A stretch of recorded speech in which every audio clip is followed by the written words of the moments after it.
Iseng nonton video, ternyata di situ ada podcast Daniel Mananta dan Dian Sastrowardoyo. Bagaimana kabarnya Mbak Dian Sastrowardoyo, Mas Daniel Mananta?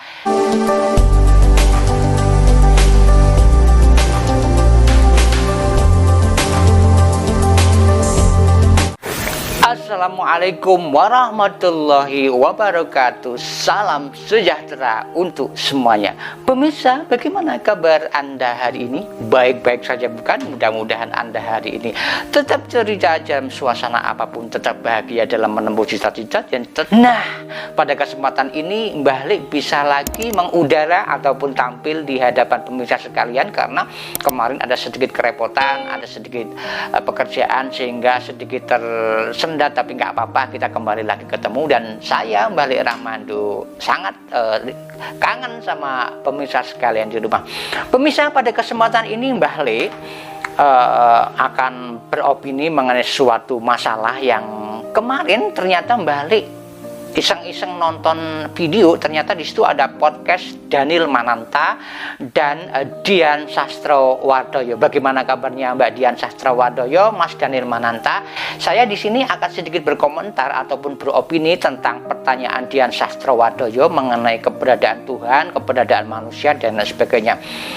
Pada waktu saya menonton video tersebut, tersirat bahwa Dian Sastrowardoyo sedang mencari jati diri, mencari kebenaran tentang agama, baik itu agama Islam, agama Kristen, agama Hindu, Buddha, Konghucu dan lain sebagainya. Pertanyaan-pertanyaan yang diajukan kepada ahli-ahli agama tersebut ternyata belum memberikan kepuasan kepada kepuasan spiritual ataupun batin Dian Sastrowardoyo. Pertanyaan adalah, kalau universe itu begitu besar luar biasa dan manusia itu hanya segelintir debu, mengapa sih harus adanya manusia? Toh nanti juga akan ada kiamat. Ribet amat dengan segala sandiwara hidup gue yang tidak penting itu untuk Tuhan yang Maha Kuasa gitu. Jadi pertanyaannya adalah, kalau universe ataupun alam semesta itu segede ini, luar biasa besar banget, dan manusia itu hanya segelintir debu, mengapa harus ada manusia begitu loh? Toh nanti juga akan ada kiamat gitu loh. Ribet amat dengan segala drama hidup kita, pertanggungjawaban kita dan lain sebagainya. Nah, itu menjawab pertanyaan ini itu sebenarnya perlu analogi. Kalau kita menjawab pertanyaan ini dengan cara seperti penciptaan Nur Muhammad, penciptaan alam semesta, penjahat jin, manusia, setan, dan itu terlalu rumit ya. Benernya bener, tapi untuk menangkap itu agak susah gitu loh. Makanya balik menganalogikan sebuah pertanyaan ini dengan sebuah analogi jawaban yang mungkin ringkas, simpel, dan dapat dicerna oleh akal sehat secara gampang begitu ya. Jadi pertanyaan itu, saya ulang lagi, bila universe itu luar biasa besar dan manusia itu hanya segelintir debu, mengapa sih harus ada manusia? Toh nanti kiamat ya. Ribet amat dengan segala problem ataupun drama hidup saya yang seperti ini kayak gitu ya kan.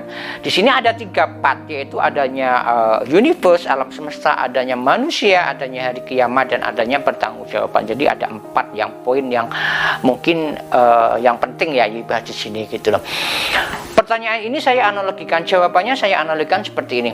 Tempo lalu tanggal 18 sampai 20 Maret tahun 2022 di Mandalika sudah ada yang namanya sirkuit internasional atau sirkuit yang bertaraf internasional, namanya sirkuit Mandalika. Kita tahu kan adanya di Indonesia kan, dan pada waktu itu seluruh dunia tersorot di situ, melihat bagaimana terjadinya sirkuit tersebut gitu kan, sehingga semua bintang-bintang semua ada di sana. Nah, saya tidak menyoroti arena balap tersebut, tapi saya akan membuat sebuah analogi bahwa penciptaan manusia itu juga saya analogikan dengan penciptaan sirkuit Mandalika itu. Lucu ya, memang agak sedikit lucu, tapi untuk membuat kita lebih gampang berpikirnya, mungkin ini sebuah jawaban yang simpel ya. Jadi gini, sirkuit Mandalika ada sirkuit internasional. Untuk membuat sirkuit Mandalika bertaraf internasional diperlukan sebuah media pendukung atau sarana pendukung yang tidak kalah pentingnya. Sebagai support atas atau representasi dari status sirkuit Mandalika sebagai sirkuit yang bertaraf internasional atau grade-nya ini A gitu loh. Sirkuit Mandalika dibentuk dengan berbagai macam fasilitas yang ada. Fasilitas inilah yang saya anggap sebagai sarana pendukung, media pendukung. Contohnya begini, untuk membuat sirkuit Mandalika diperlukan bandara internasional, ya kan? Di samping bandara internasional diperlukan juga yang namanya jalan atau akses jalan ataupun namanya tol. Tidak hanya itu aja, diperlukan adanya pelabuhan karena sirkuit Mandalika adanya di dekat pelabuhan. Di samping pelabuhan diperlukan juga yang namanya rumah sakit. Ada lagi yang homestay ataupun hotel. Diperlukan lagi adanya sistem keamanan, sistem tiketing, sistem kontrol, ya kan?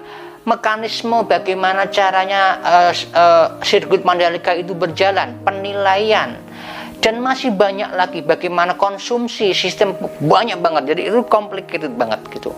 Bagaimana membuat sebuah event yang begitu luar biasa bertaraf internasional sehingga faktor-faktor pendukung atau media pendukungnya bukan harus bertaraf internasional. Begitu juga dengan penciptaan manusia. Ya, untuk menciptakan manusia diperlukanlah sarana pendukung yang luar biasa yang bisa merepresentasikan bahwa memang manusia layak untuk dijadikan sebagai inti dari segala penciptaan itu, maka dibuatlah alam semesta. Begitu juga dengan sistem Mandalika. Kok sejauh itu iya? Contohnya begini,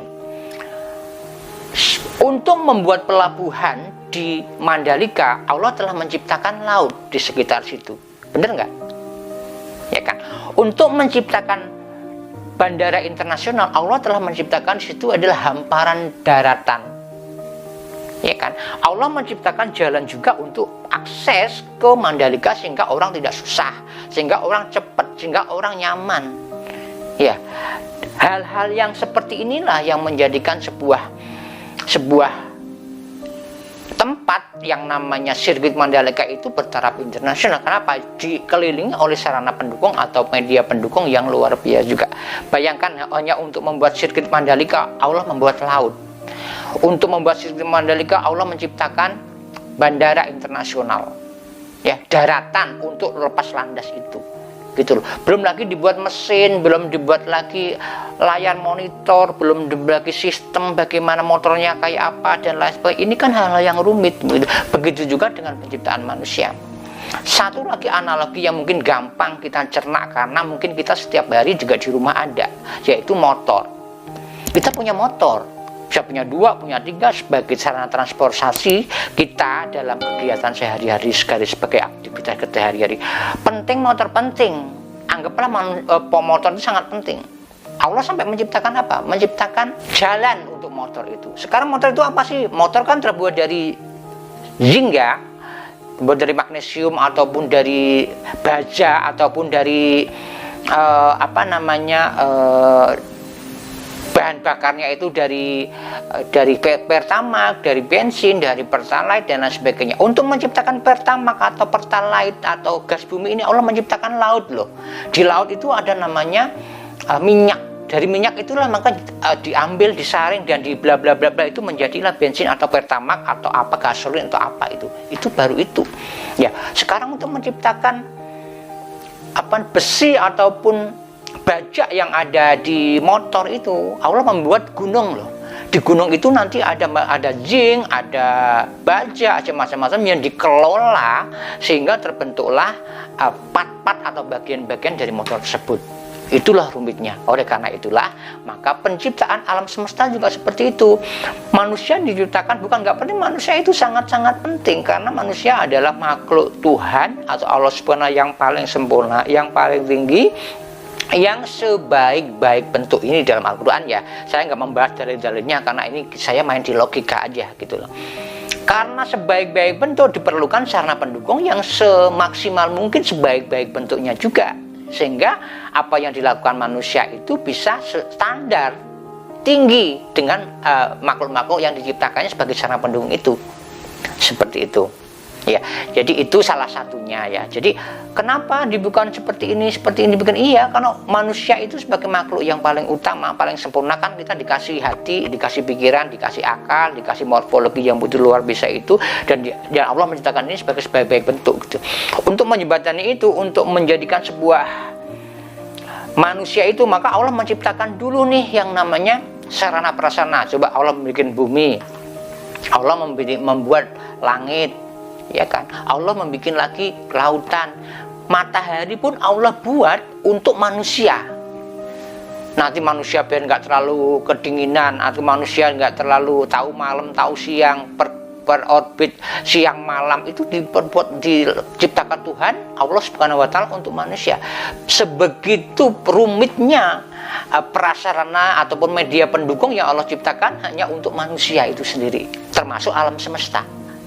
Seperti itu. Jadi begitu luar biasanya Allah ya. Jadi untuk menciptakan sesuatu, seperti kita punya anak aja sebelum lahir, disiapin ini baju, disiapin popok, disiapin mainan, disiapin inilah salah satunya. Kita udah mulai gampang ya, analoginya udah mulai gampang dicerna ya. Jadi seperti itu. Bukannya kita tidak penting, karena untuk manusia sebagai subjek di sini, alam semesta itu menurut balik ada sebagai objek yang mendukung subjek itu. Jadi objek untuk mendukung subjek yang namanya manusia itu.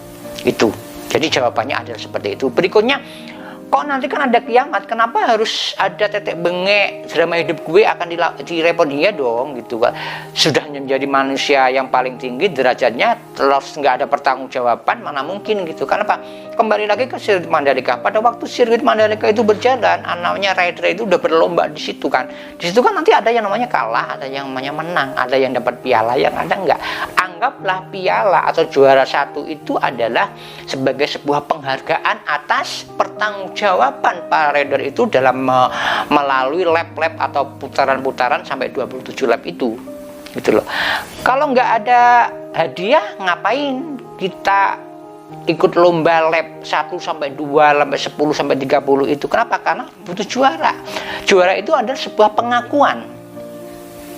Ada yang namanya surga, ada yang namanya neraka. Saya nggak bahas itu ya, karena masalahnya nggak di situ gitu. Tapi logika kita menyatakan bahwa setiap ada permainan itu mesti ada yang namanya juara, ada yang namanya tidak juara, pemenang ataupun menang ataupun kalah. Dan yang menang itu adalah eksistensi dia, pengakuan bahwa dia adalah pemenangnya. Dia dapat hadiah, dia dapat pengakuan, dapat kepuasan, dia dapat penghormatan dari lawan-lawannya, dia dapat hormat dari penggemar-penggemarnya, dia punya map penggemar, dia punya sistem sehingga dia dapat hadiah uang, dapat hadiah apa gitu. Begitu juga manusia, dunia udah bekerja luar biasa, bla bla bla, akhirnya meninggal disitulah dipertanggungjawabkan. Dan setelah pertanggungjawaban itu mau ke A atau ke B, ke surga ataupun ke neraka, ini yang penting. Maka jadi katu tetap ada yang namanya pertanggungjawaban. Pertanggungjawaban ini penting, walaupun toh mungkin pekerjaan kita, drama hidup saya, drama hidup orang lain itu begitu penting, tapi di situ adalah sangat-sangat penting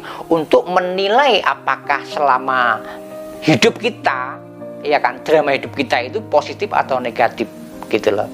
Jadi kesimpulannya adalah manusia adalah makhluk yang paling sempurna, yang mempunyai akal, pikiran, budi, ya kan, otak, ya kan, hati, terus morfologi luar biasa itu. Untuk manusia sebagai subjek diciptakanlah sarana pendukung, yaitu alam semesta, ya kan, demi untuk manusia beraktivitas, ataupun dalam sini maksudnya adalah pengabdian untuk Tuhan yang Maha Esa atau Tuhan yang Maha Kuasa.